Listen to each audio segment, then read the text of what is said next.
It's an initiative led by Professor Barry Ritchie from ASU's Department of Physics. CAUSE is made possible through the generous support of the John Templeton Foundation in association with the Arizona Center for Christian Studies. Well, at this time of divisiveness and incivility in politics and our enhanced awareness of racial inequality, our topic today is particularly appropriate, as is our special guest. Rabbi Lord Jonathan Sacks served for 22 years as the UK's chief rabbi. He has written 31 books and received numerous awards, and was made a member of Britain's House of Lords in 2009. His most recent book, just published in the US, is Morality: Restoring the Common Good in Divided Times. And here to talk to him are four panelists, all professors at Arizona State University. Paul Carisse is a professor of political philosophy and American political thought, and the founding director of the School of Civic and Economic Thought and Leadership. Paul Davies is a theoretical physicist, cosmologist, and astrobiologist, and like Rabbi Sacks, the author of 31 books and also a Templeton Prize winner. Paul is a Regents Professor and Director of the Beyond Center for Fundamental Concepts in Science. Harvard Tirosh Samuelson is Regents Professor of History, the Irving and Miriam Lowe Professor of Modern Judaism, and Director of the Center for Jewish Studies. An intellectual historian, she writes on Jewish philosophy and mysticism, religion, science and technology, and religion and ecology. And our fourth panelist, John Carlson, is a scholar of religious ethics, whose research explores how religious and moral inquiry informs and invigorates our understanding of political life.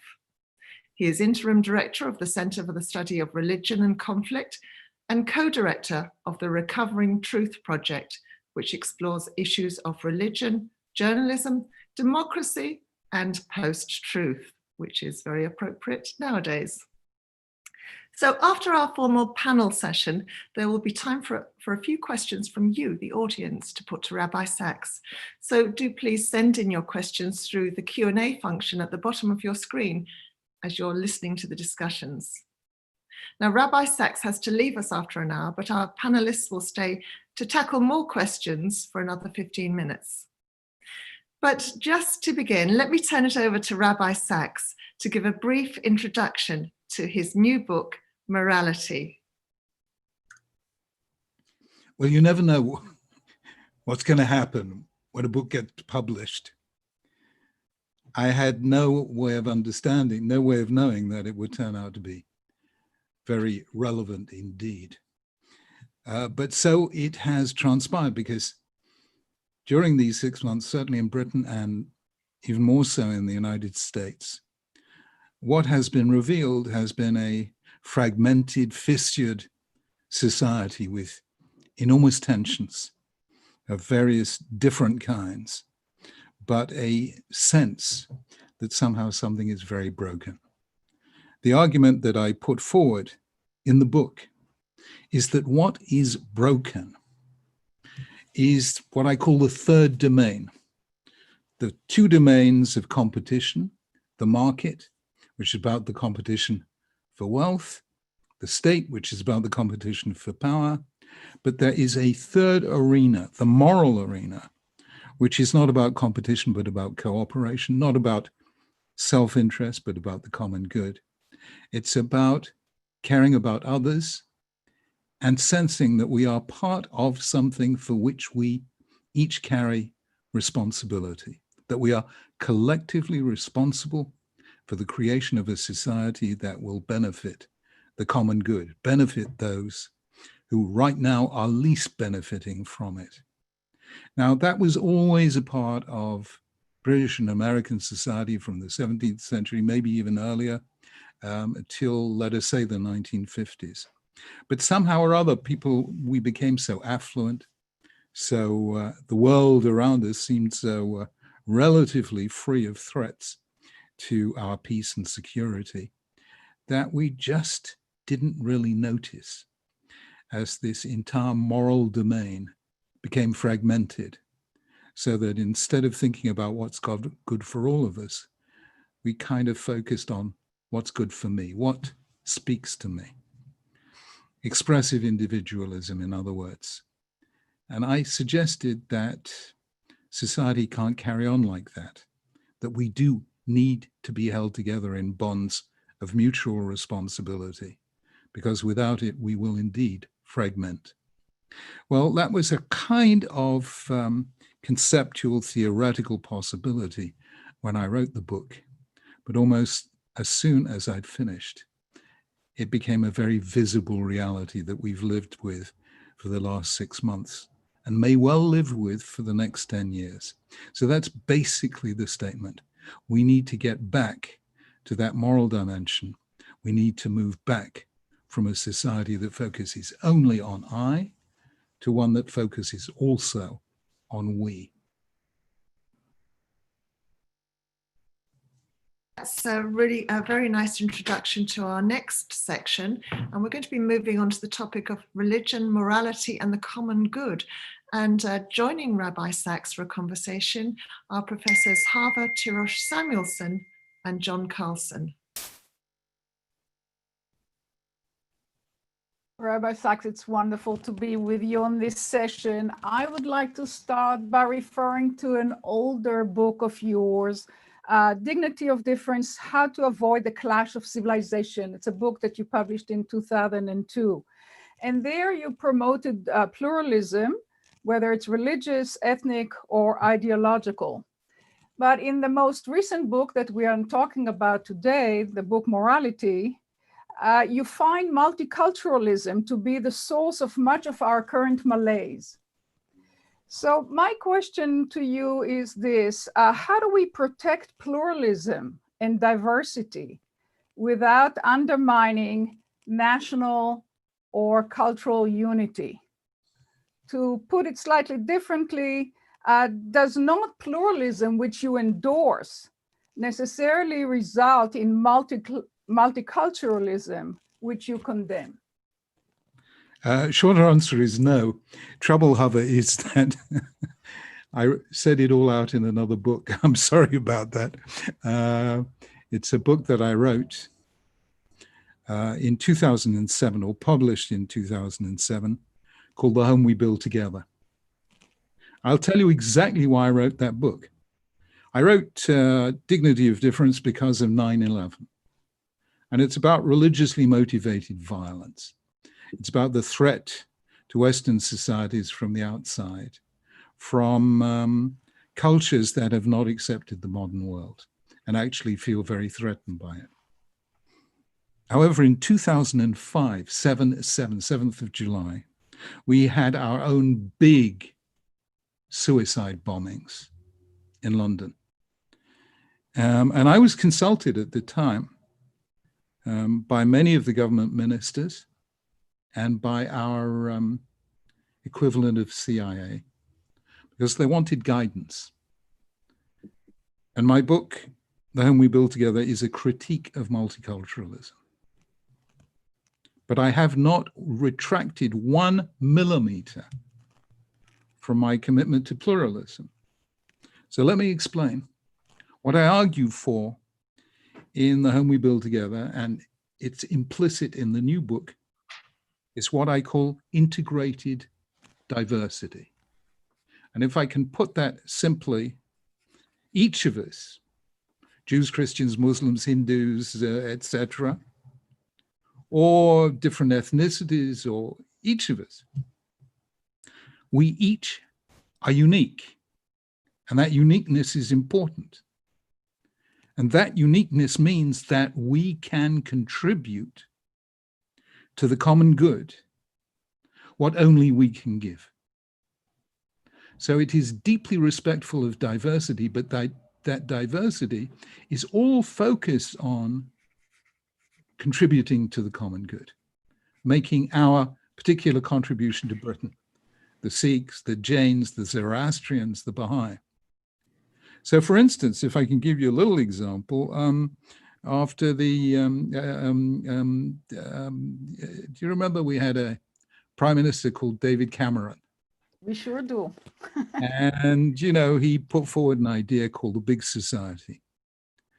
So I took the Archbishop of Canterbury, Rowan Williams, the head of the Catholic Church, Cormac Murphy O'Connor, and the three of us. I said, we're going to sit down with David Cameron, because this is about building community, local community.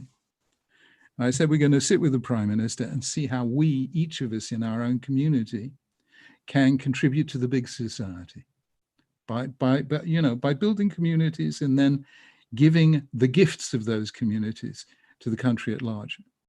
And it was very nice. It was actually very moving. And then subsequently, the Archbishop of Canterbury and myself invited all the leaders of all the faiths in Britain to a conference for a day in Lambeth Palace, talking about what each of us could do that was distinctive of our faith community. And that was one of the things we did. It wasn't the only thing by any means. I also did a project with Prince Charles called Respect, which was about going town after town after town. We began in Birmingham and bringing the faith communities and bringing them to the center of the town and essentially getting them, all of them, to do hospitality for the town, because we all have different foods. I mean, we all have different songs, we have different foods, we have different rituals. Prince Charles opened the first one. And it was a way of saying, let's take our differences into the public square and show that we respect one another, because each one of us can do what the others can't do.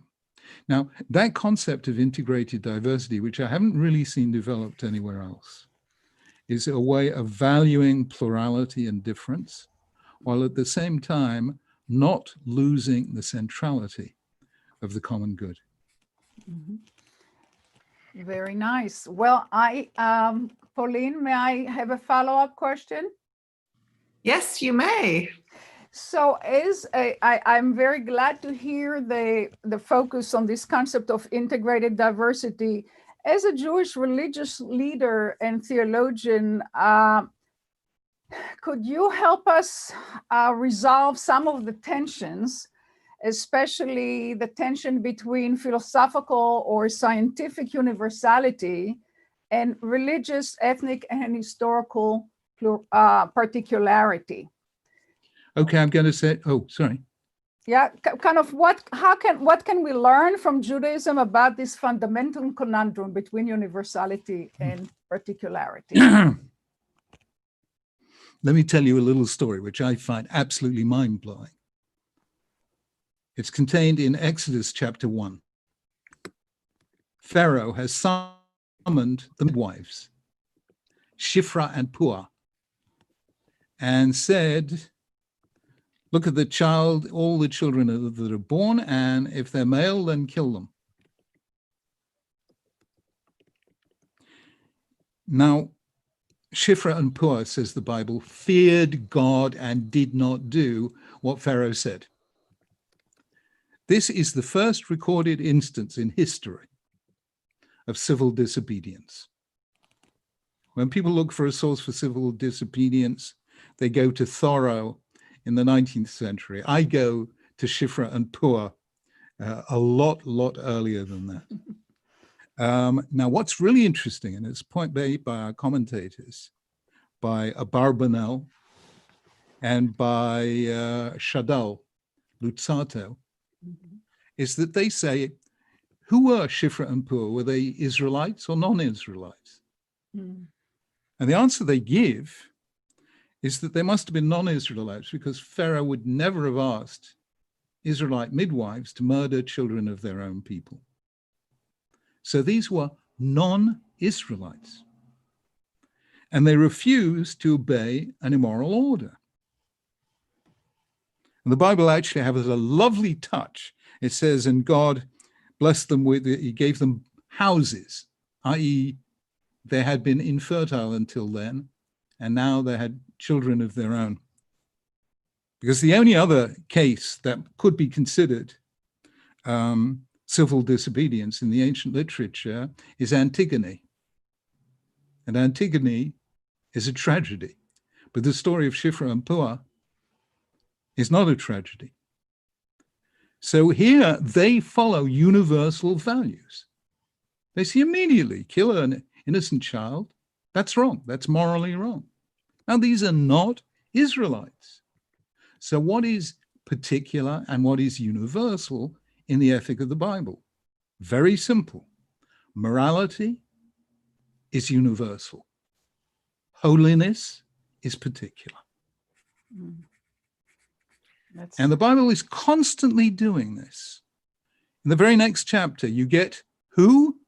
Pharaoh's daughter, Hitler's daughter, okay? She breaks her father's decree, adopts, saves the life of the child, adopts the child, gives the child his only name, to tell us that there really is a universal moral sense. It's called being God-fearing. That's what the Bible calls it. Yirat Elokim. Mm-hmm. So morality is universal, but holiness is particular. We have to move on to John's question now. Hi, John. Hello, Rabbi Sachs. So honored to be with you today to discuss this really important new book that you've written.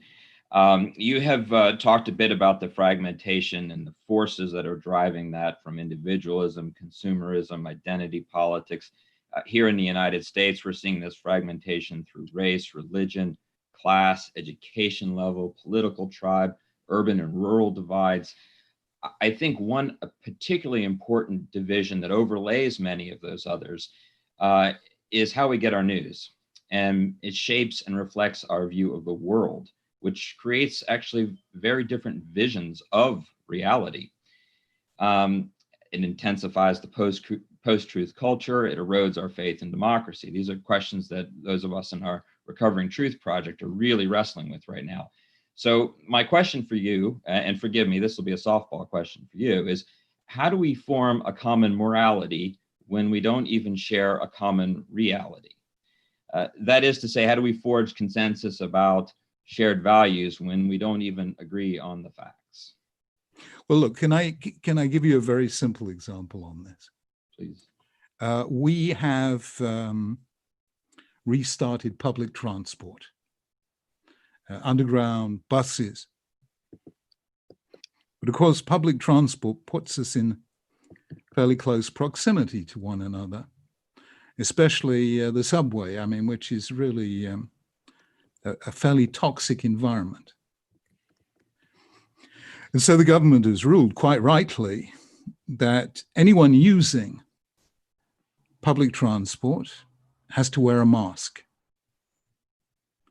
Now, I don't know if moral philosophers have yet understood the conceptual significance of the mask. I mean, our kind of mask. I don't mean Nietzsche's kind of masks.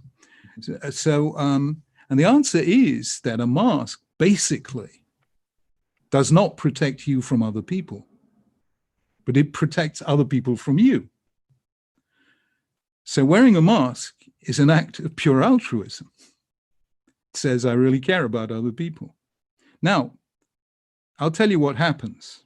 You go on the subway today, and you will find most people wearing a mask, but not everyone. The reason most people are wearing a mask is that they understand that to create a safe environment in a difficult situation like that, each of us has to play our part in protecting others from us. But what about the people who don't wear a mask? And there are, in every compartment, a few people who don't wear a mask.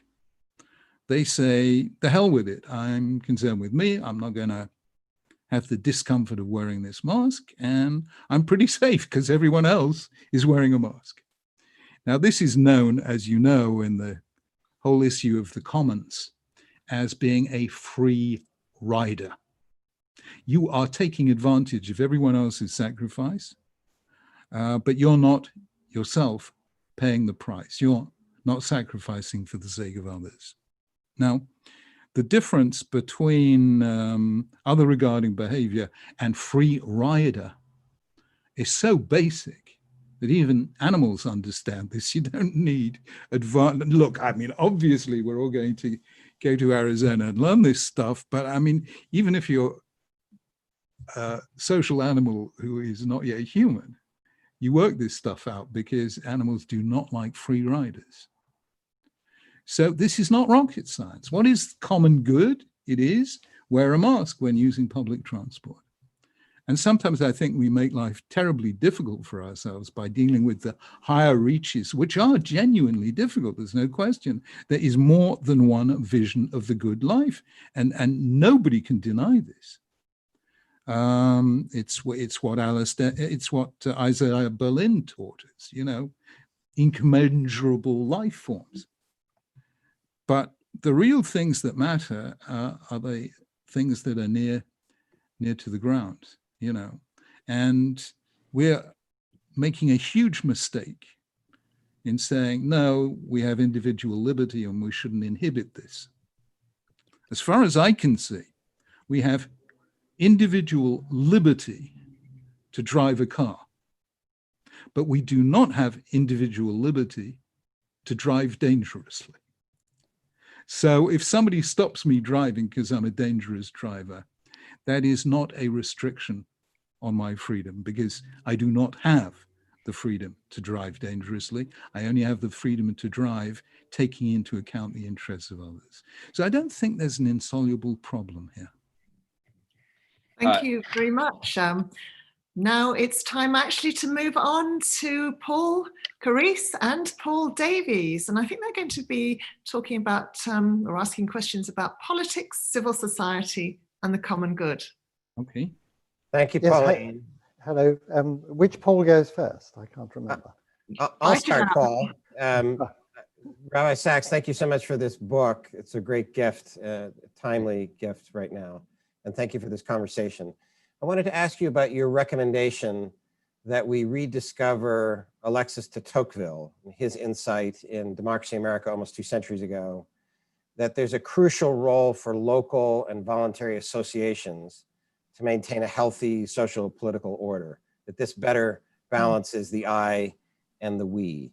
And particularly you argue that he was correct to observe that there was a tendency in all modern democracies to elevate the state or the government, a central government, because of the focus on economic and material progress.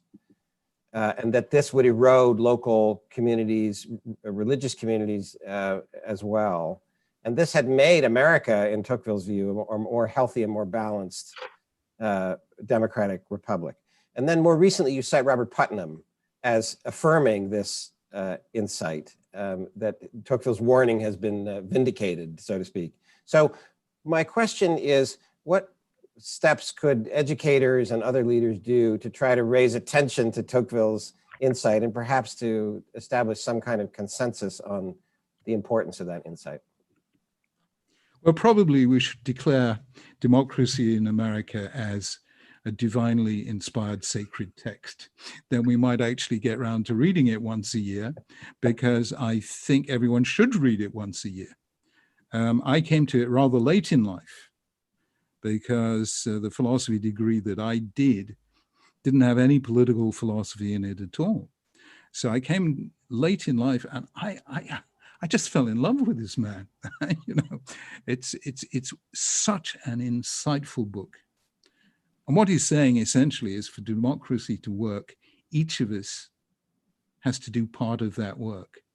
We can't leave it all to the government.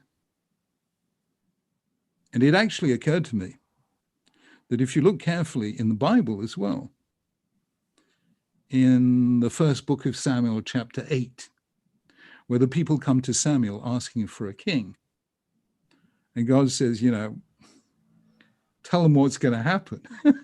Tell them how many taxes they're going to have to pay, all the rest of it, big state and so on. And Samuel tells the people just how much of their liberties they're going to give up by creating this highly centralized monarch.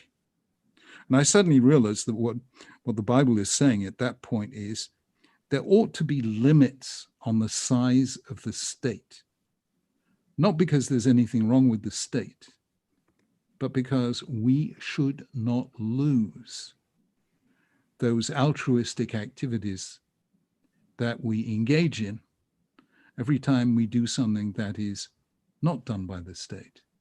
What happened, of course, in the 19th century is that individuals and groups and charities and churches in the States and in Britain built schools. They built hospitals. They created a vast infrastructure. Now, I don't think we're going to give that back to people. But what Robert Putnam tells us on the basis of a lot of research is that the more you engage in altruistic activity, the more, the more you do, in fact, contribute to the common good. And he says that those energies are still there in religious congregations. So that's really where I'm coming from. Every synagogue is an exercise in community building. It's community building is kind of central to it. But I do find that the willingness to volunteer is undiminished completely to this day. Near the beginning of the pandemic, the National Health Service in Britain was about to be overwhelmed. And somebody put out a call. Are you willing to volunteer to help the National Health Service? And 750,000 people volunteered in the space of 2 days. So, we've seen that those civic energies are there, and we have to find work for them to do, otherwise they will atrophy. So just a quick follow-up before we turn to Paul Davies. So are you suggesting we, as academics, let's say, should reverse engineer our curricula a bit? We should look around at what's actually happening and listen to someone who's done the research about current affairs, like Putnam and others, and think about adjusting our curricula so that we address these current needs and realities more effectively. Well, I taught in America for 5 years, just recently, basically in New York. And every single one of my students was engaged in that kind of activity. They were looking for things to do, but every one of them took on a welfare project. One of them, it was very funny. I was teaching around Greenwich Village, and the Bowery is not very far away. And there are a lot of people sleeping on the streets in that part of New York. And one of my students went and asked these people, what's the worst thing about it? And they said, our feet are so cold. So she said, would socks be helpful to you?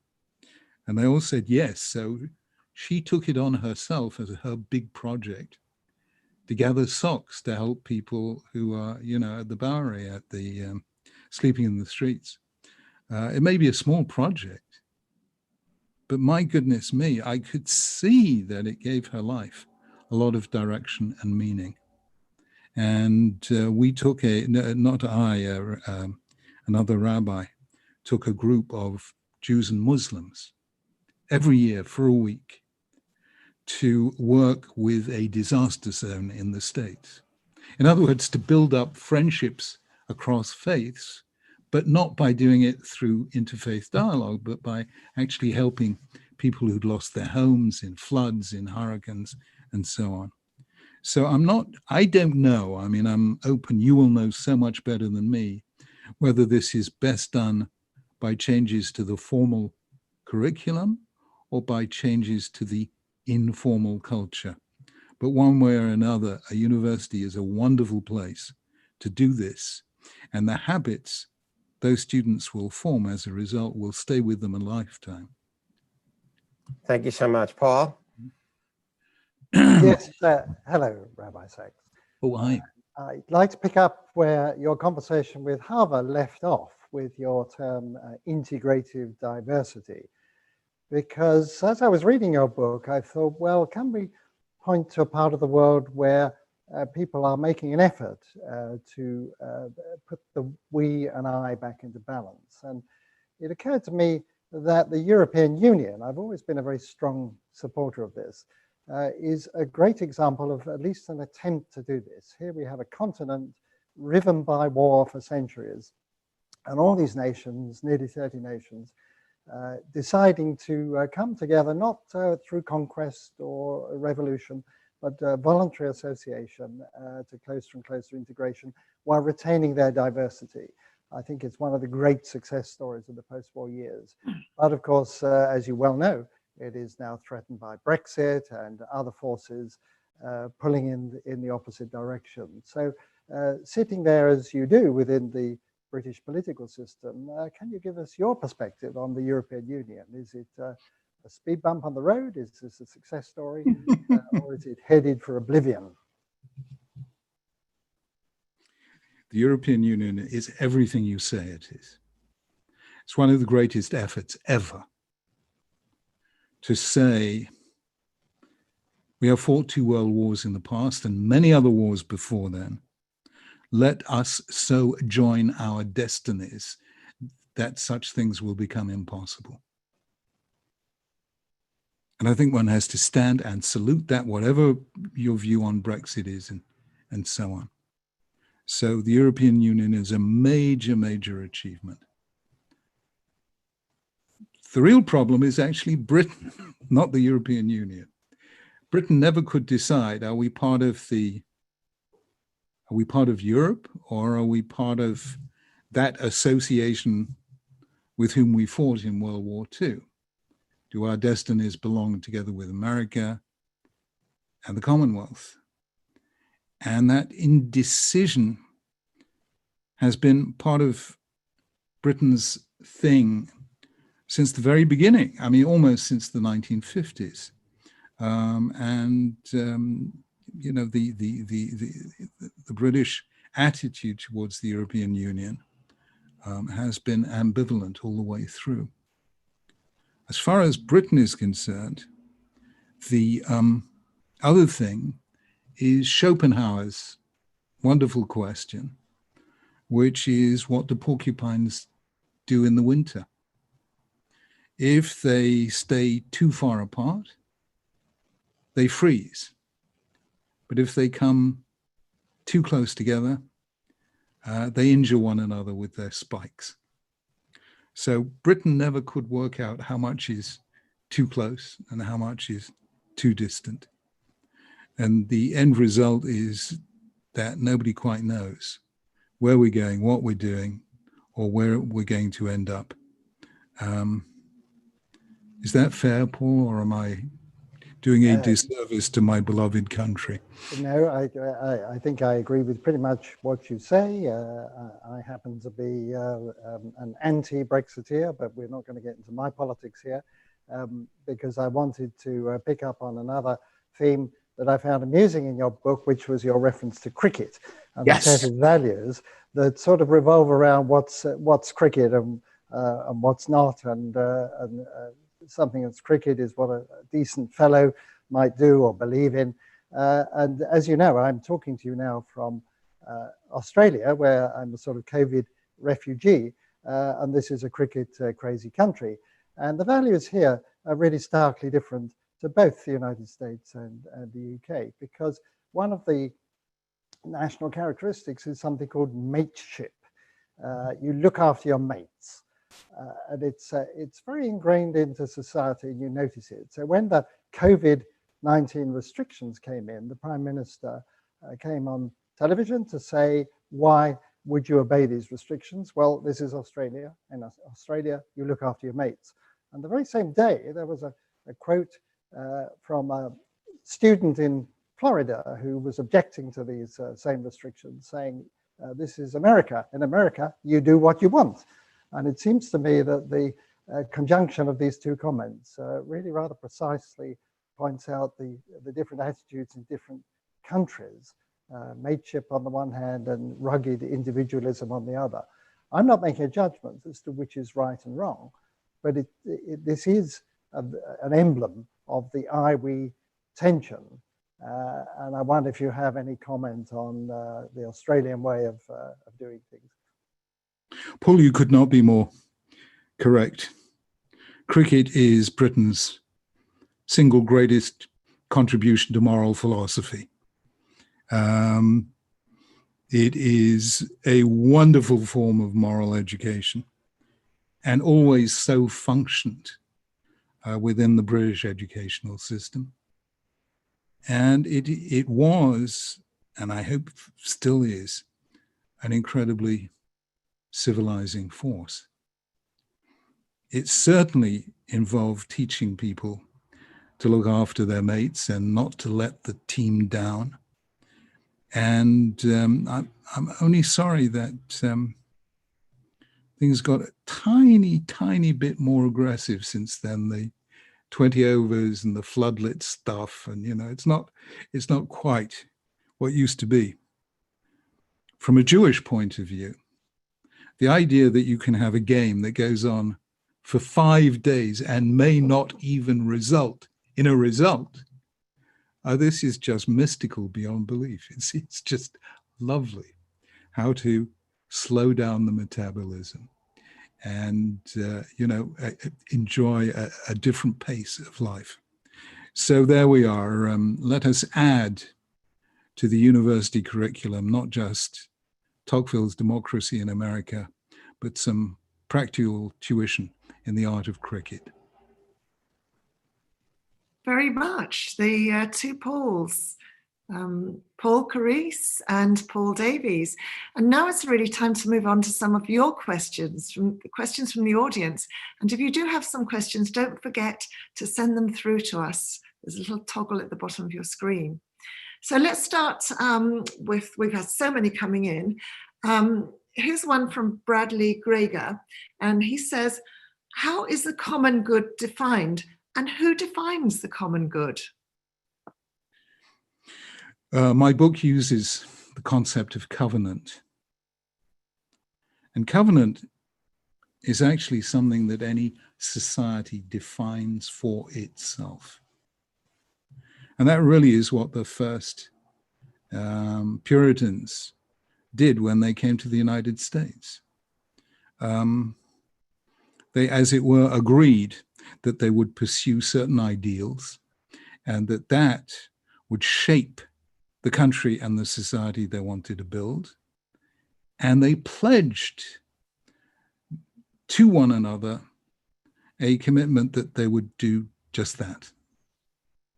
So a covenant society is different from any other because it is based on moral values. I mean, every society has moral values, but only a covenant society is actually built on them. And those values are stated, obviously, in the Declaration of Independence. We hold these truths to be self-evident, that all men are created equal and are endowed by their Creator with certain inalienable rights, including life, liberty, and the pursuit of happiness. Abraham Lincoln repeats them in the Gettysburg Address, dedicated to the proposition, etc., etc. New birth of freedom. And this is what G.K. Chesterton was referring to, I think very unfairly, when he derided America for being a nation with the soul of a church. America was a nation defined by certain moral commitments. And those commitments have force because people came together and signed a document saying, we commit ourselves to these things. So the common good does not depend on some philosophical proposition. It does not depend on some religious revelation. It depends on what the Declaration of Independence calls the consent of the governed. And that really is what a covenant society is. Right, well, here's another question, and I think it can follow on. In your book, you talk about 3 ways of uniting a country.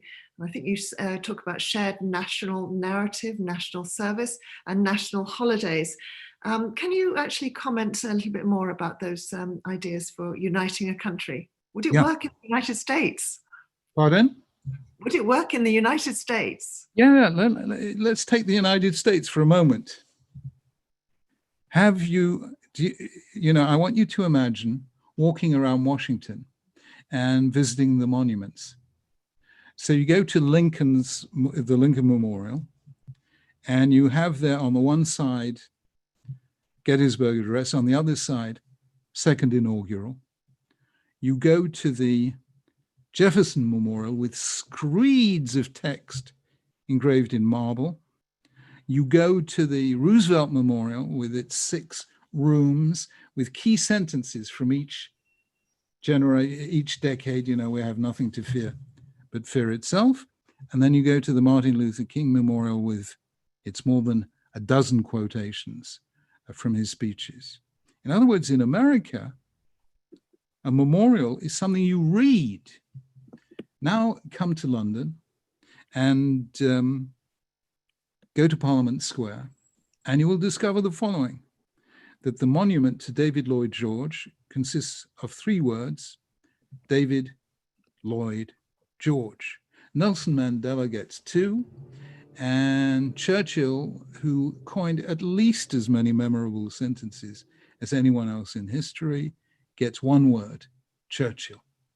So in Britain, memorials are not something you read, but in America, they are something you read. Why? Because America, being a country of immigrants, needed to acclimatize, to absorb generation after generation of immigrants.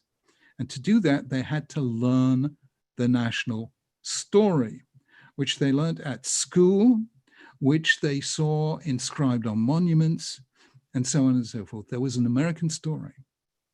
And that story was told until 2 generations ago. I don't know what stopped American schools telling the American story, but I pick up the fact that schools stopped doing so some time ago. So there is today no American story, but there was from 1620 until a couple of generations back. Why do you tell a national story? Because that's where identity comes from.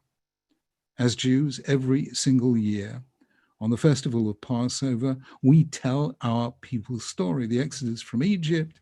We eat the unleavened bread of affliction. We taste the bitter herbs of slavery. We drink the wine of freedom. Every Jew knows what it is to be a Jew because every Jew learns the story. If you want to sustain identity, tell the story. Now, Britain stopped telling the story a very long time ago.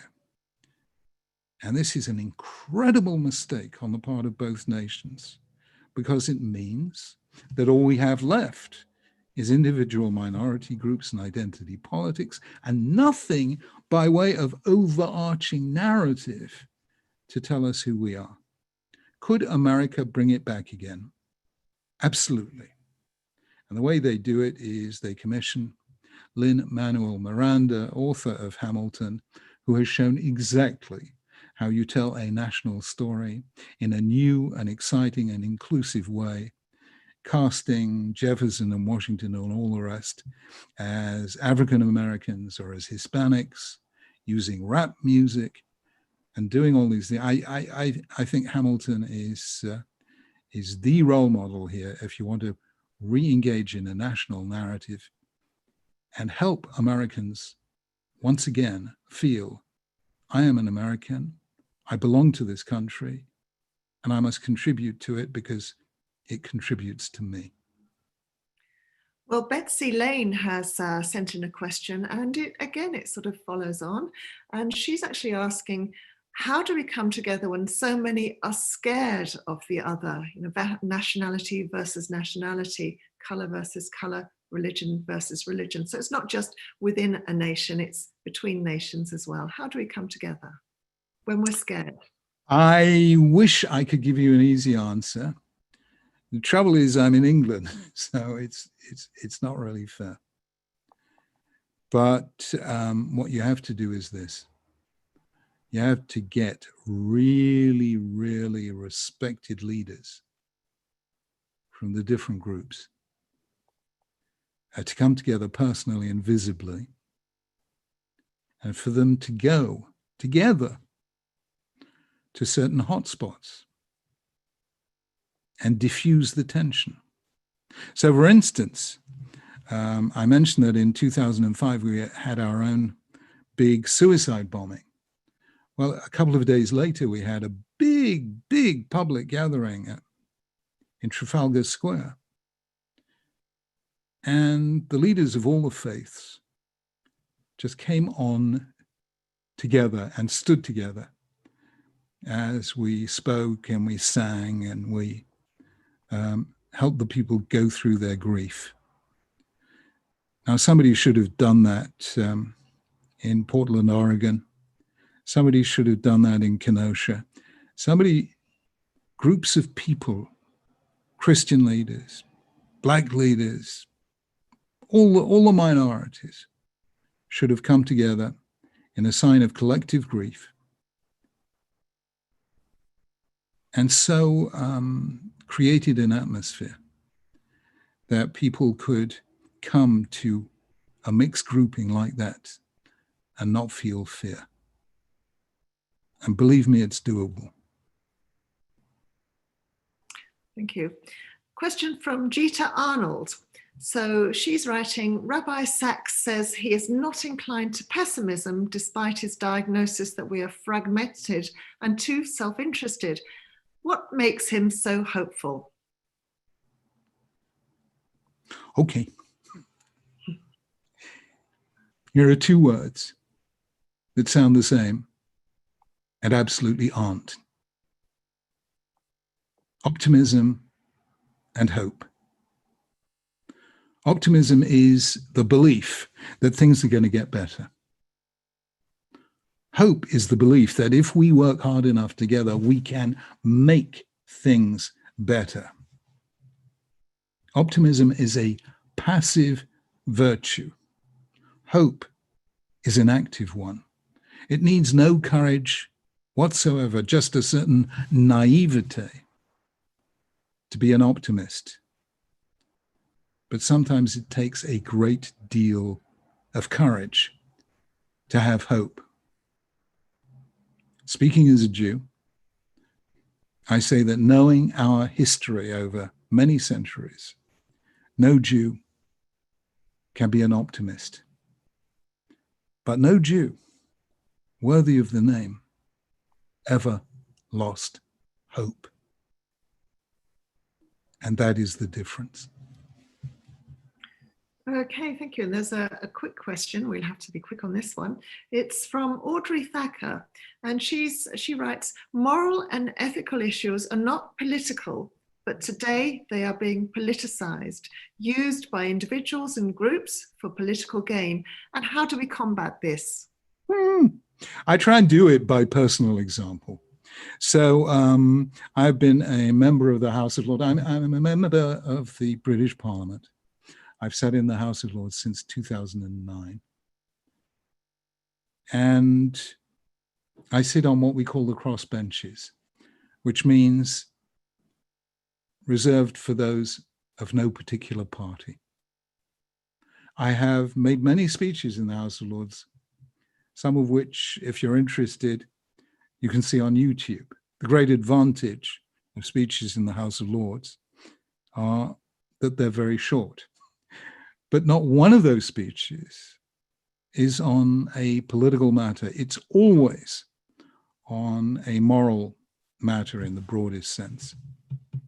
I've been there now for 11 years, and I have not cast a single vote because I believe that religious figures should have a voice, but not a vote. And that there really is something different between morality and politics. So I agree with you. Some people confuse the two, and it's very dangerous to confuse the two.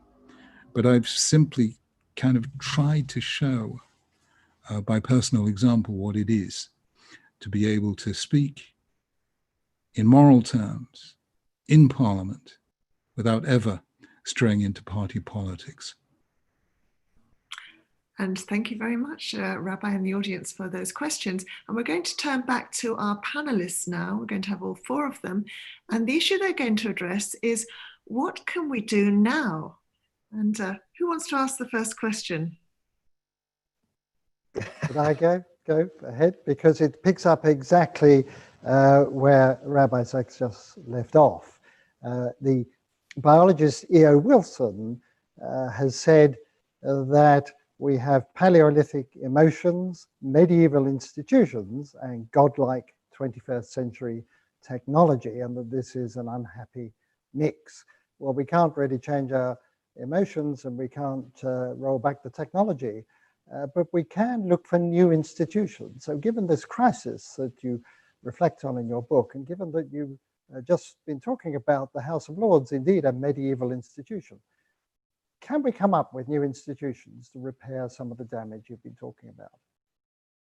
It's entirely conceivable that we can, that what we're doing right now by electronic communication can create, as it were, new forms of parliament or public conversation. But personally, I would vote for the renewal of an old one, not the creation of a new one. And that is the university itself.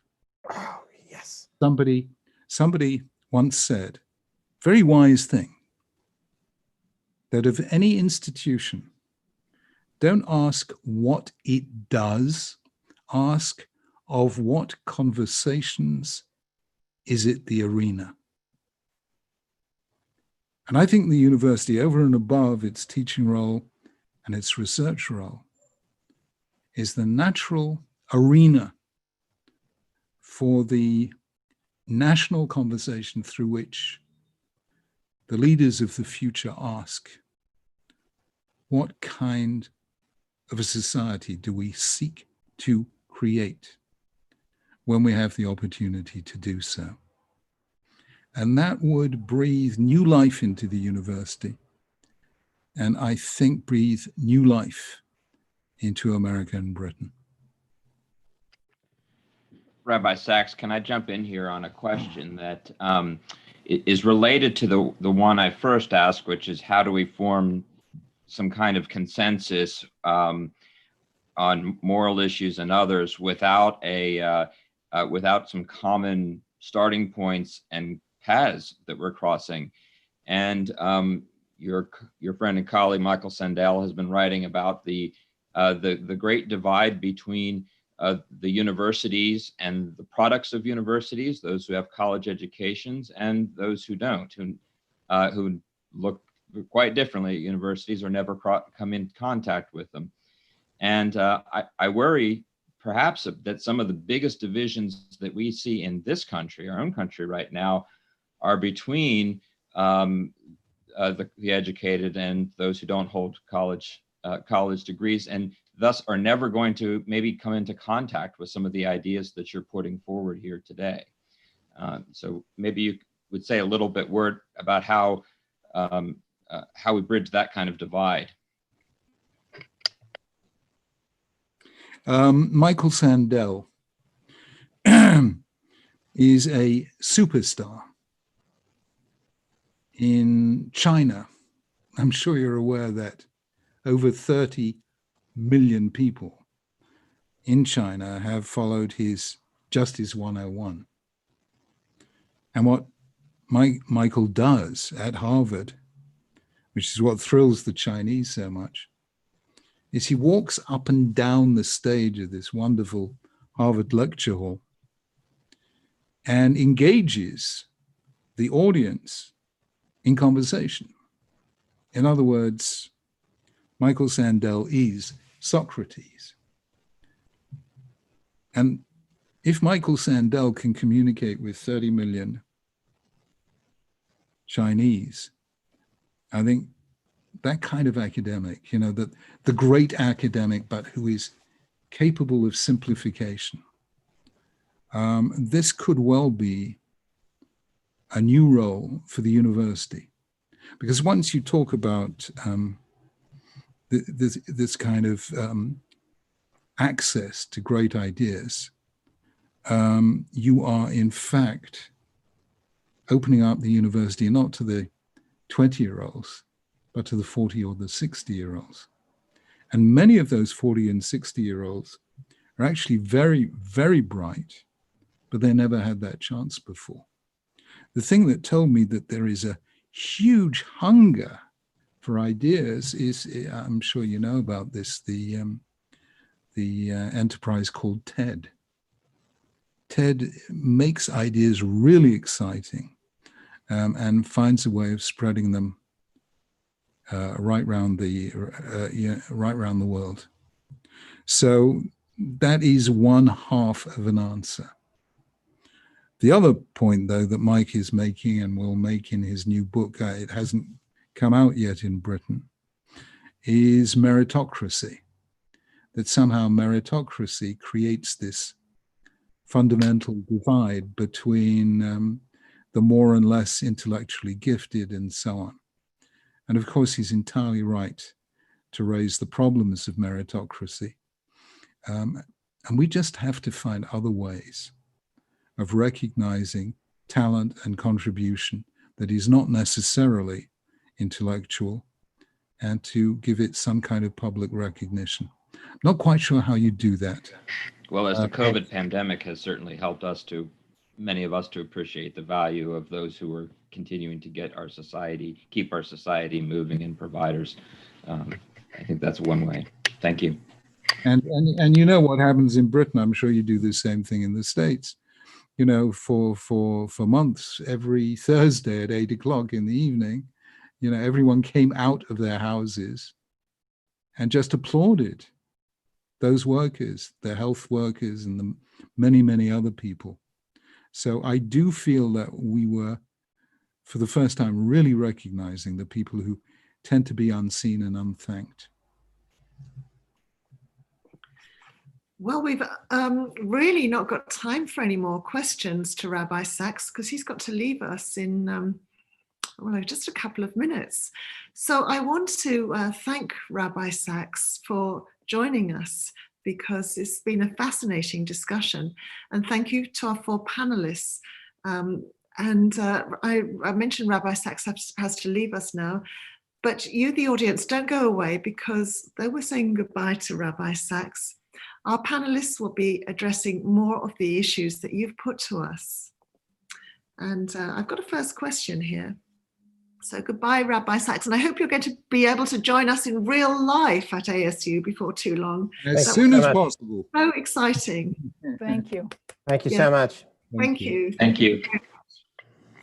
Okay, so we've had so many more questions for Rabbi Sachs, but unfortunately he has to leave us. So let's go to a question to the panel from Scott Jones. And this is, how do we develop a public, theologically and spiritually informed morality in the wake of populism on the left and right, which seems to be committed to a renewed sense of tribalism? So who's going to address that? Is that Harva? Yeah, okay, I will try to do so. It's an excellent question, and my answer would be by teaching intellectual history. In other words, if we approach it from an historical perspective, then you don't get into the politicization of morality, as a person indicated in one of the earlier questions. So we need to teach the history of Western thought, the history, which includes theology, it includes the history of science, it includes the history of philosophy. And our problem has become evident in a certain kind of poverty, a poverty of our historical awareness. And we need to revive that. And that means a kind of a traditional approach to learning in some ways, but I think it actually enhances the quality of the university. Not the other way around. So that would be my answer. Maybe Paul Corice has a slightly different approach. No, I agree with all that. I think one extension of it would be to think about the reconnecting higher education, universities, and schools, as we would call them, precisely on that point. Rabbi Sachs mentioned this at one point about talking with young people about a national story. In the American situation, the story would include vigorous debate and disagreement about ideas that we generally share in common. And that would mean some more time for what is now called social studies in K-12 schools, especially public schools, and civic education. What does it mean to be a citizen of this self-governing political community? I'll add one example of this. He mentioned the opening phrases of the Declaration of Independence, or near the opening. But to make his point, if you read all the way through to the Declaration of Independence, the final statement is that we mutually pledge our lives, our fortunes, our sacred honor to protect and defend these individual rights. That's the I and the we balance. And then you could teach the intellectual history at the university level for all the teachers about, well, how could the Declaration be such a complicated document, having some religious elements and Enlightenment elements and the I and the we, and you could do that throughout American history. Yeah. Okay, so we've actually got a question. I think this is probably more directed to Paul Davies, and it's from Mr. Lenny Espisotto, and he asks, does a presupposition of philosophical naturalism limit our scientific investigation into questions of causes, including ultimate causes? So maybe you should try and address that, Paul. Yeah, hello, Lenny. I think it's Esposito. And thank you for this question, because this is a subject that I have worked on myself and thought a very great deal about. So what I'm going to give you is the Paul Davies version, not the Rabbi Sachs version of the answer to this question. So I'm a scientist, and so I prefer to believe that we can explain the world in terms of science. I don't like the idea of miracles or supernatural intervention. But over dinner parties, people always want to know, well, that's well and good, but how did the universe come to exist in the first place? It couldn't have come from nothing. What caused the universe to happen? What caused the Big Bang to go bang? And at this point, I say, well, we don't know exactly about the ultimate origin of the universe, but at least in one simple version, the version that I learned as a student, the Big Bang is the origin of time and space itself, not just the origin of matter and energy. And that goes all the way back to St. Augustine of Hippo, who said that the world was made with time and not in time. And so that means the notion of a cause in the usual sense is a bit meaningless. And so a lot of scientists jump on this and say, look, we don't have any need of God or anything supernatural, because it's meaningless to talk about the cause of the universe as a whole. But that's a bit of an intellectual sleight of hand, because to say that the universe can bring itself into existence in accordance with physical law means that we have to assume that the laws of physics somehow transcend the universe, so they exist independently of the universe and are capable of bringing it into being. And that's a point of view that I find very congenial, that the laws of physics can do the job. But of course, you must ask, where did the laws of physics come from, and why do they have the form that they do? And I think that's the proper place, not to talk about ultimate causes, but the explanation of the world in terms of the law-like nature of the universe we live in, and to ask about those laws. That's the proper meeting place between science and theology, in my view. But I must emphasize, this is my view, not Rabbi Sachs' view. Does anyone else want to add anything, or is that full enough? Dealt with that. a footnote from the humanities and social sciences side. There's quite a lot in the book about his argument following a mentor, Alistair McIntyre, argument with the trend in the humanities, but also informing the social sciences, Nietzsche's influence, which would never look for first causes, because the assumption is rationality itself is a constructed thing. There is no common reason and no common investigation. And Rabbi Sachs looks to partly the theoretical adequacy of that, but also the practical effects on the university and the practical effects on liberal democracies of that fragmented view that there can't be a common inquiry about the truth. So I think that's another very powerful argument that people should grapple with. I recommend that they get the book and grapple with that. Yeah, interesting. Well, another question from Mrs. Laura Roskind, Can democracy and equality be preserved in a state of chaos and racism? Who wants to try? I'll take that one. No. Can you explain why? Well, of course, much depends on what one means by democracy, but we mean generally today in this society, liberal democracy, which is not simply absolute rule of the majority over and against anything, any rights, limits of power, etc. So there are so many forces right now, I think, that are undercutting democracy, and inequality really of any sort can be a threat to democracy. But some forms of inequality are explicit, overt, and particularly pernicious. And inequality being based upon race is one of the most obvious and abhorrent that we've struggled with in our own history, and we obviously continue still to struggle with today, whether it's anything as simple as anything from slavery and segregation to the right to vote to massive forms of inequality and other forms of privilege, access, et cetera, that are withheld, or as we're seeing today, police brutality that is inequitably applied to African Americans. Okay. Can I chime in on that again? Another interesting theme of the book that people should grapple with is his argument for restoring civility as a virtue in public life as well as in universities. And as I was mentioning, that can happen in schools as well, so that if by chaos, the questioner means in part polarization, the angry discord that we have in all dimensions of public life. John's leading a project right now about the media and journalism coping with that.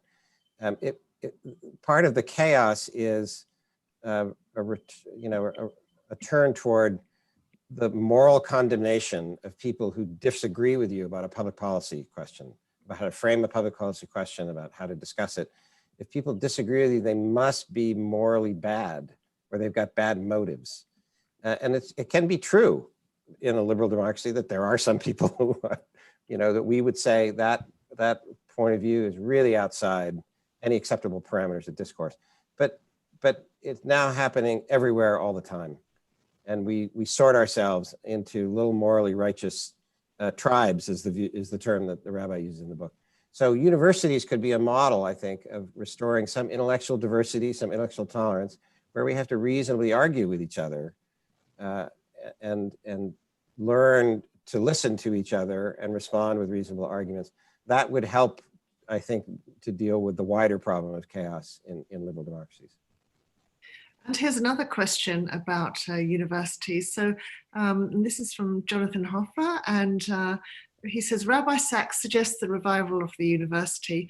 Can this institution be regarded ever as a more universal type of university? A universal institution. Do you think we could get one ever? Can we ask the person who posed the question to elaborate on the meaning of universal? What does universal mean? 100% access of everybody. Where is the universality? In access, in admission, in what? I don't know. I don't know if he's on the line. No. No, I was thinking it would be more global, actually, but. Well, whilst we're waiting to see if we get some elaboration, I'm sure that we all share the experience. Sorry, universal in value. Yes. Oh, universal. Okay. Yeah, that goes to the heart of what this conversation with Rabbi Sachs is all about. When he states that morality is universal, that gets a bit tricky, especially in a postmodernist environment. That assumption has been challenged. So I think we all need to grapple philosophically and morally with the implications of postmodernism.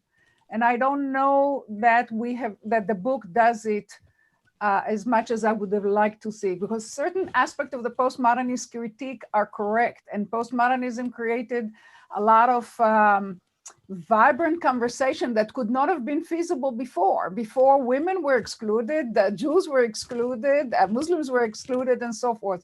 So the diversity brought about by postmodernism actually undermines some of the assumptions about universality of morality. So I think we need to get deeper into those questions and come up with a philosophical response to postmodernism that could serve us better in the 21st century. So maybe Paul Caris, maybe you have a way to kind of think along those lines with me. I think that's the challenge of the 21st century, how to articulate a postmodern environment that enables us to do exactly what Rabbi Sachs wants us to do, integrated diversity, to be different and equal at the same time, to be respectful of the other while keeping our differences intact. How to do it successfully, that's the challenge. And I'm not sure that we know how to educate people morally to accomplish that challenge. So what would be moral education in the 21st century university? That's for us to decide. Yeah, I saw John leaning forward, so I'll just be brief. I think that the challenge would be that universities have sorted themselves so that many universities have orthodoxies of viewpoint in the social science and humanities. And I would say the predominant one in most universities and colleges is the Nietzschean perspectivalist view, or then the social sciences fleeing from any questions of value and just becoming branches of mathematics. So if there were more intellectual diversity in universities and colleges, that would achieve a kind of universality of conversation, a kind of healthy heterodoxy. But John was leaning forward a minute ago. So. Well, I'll add by stepping just maybe a foot or two beyond the university. I really liked Rabbi Sachs's. I think it's an aspirational view, articulation when he says, holiness or piety is about the particular, morality is about the universal. I quite agree that we have a number of forces, some generated within the university and academia, that have really impaired our ability to understand and reach the universal. That said, it's also the case that it's brought some awareness that what we have at different points thought was a universal common good was not necessarily a very inclusive vision. That was a conversation or a notion of the good that was formed without certain people who were participants, without certain perspectives and views. So I think we probably on this call all share an idea that there ought to be a very robust, even what's sometimes called an agonistic view, which is nobody gets a kind of privileged starting point to be part of that conversation, but everyone can be part of it, and the conversation has to continue. And we do that in political and national life. Particularly, we do it through political rhetoric, we do it through elections and campaigns, particularly healthy elections and campaigns and political activism. And we're suffering from not being able to have some of those really deep, rich conversations, and guarded by sort of the handrails of civility that are necessary for us to think about this being all in this together as part of the unum, not just the pluribus of e pluribus unum. Right, well, we've got just time for one last very quick question and answer, and this is from Andrew Briggs.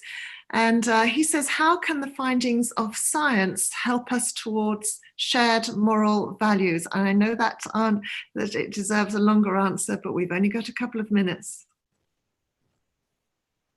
This question is for Paul Davis. Yes, that's right. Well, and Andrew is of course an old friend, and then the question is, can scientists sort of come up with a universal system of moral values? And some biologists have tried to do this by appealing to Darwinian principles or evolutionary psychology and so on. I think what you end up with is a sort of rather basic set of moral values, like it pays to be nice to each other and to mostly tell the truth and so on.